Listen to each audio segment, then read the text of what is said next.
Oh, mani. Teka muna! Sabi siguro ako dito, tingin ka pa lang mukha na itong tao. Alam po, anak ko, kambal. Isang babae at isang lalaki, 9 years old. Alam niyo kung saan nag-aaral? Ako'y kamahal ng tuition fee. Opo, teka lang po. Kukuha lang po ako ng paninda. Teka na. Kumuha ka pa. Sombrero? Sombrero ko?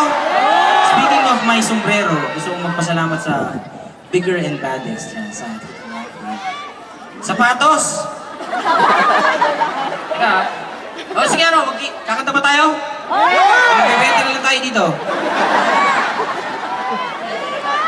Papagalitan ako. Teka, kanta na tayo. Kaya ka makauwi. Sige na yan. Ano nga ba yan?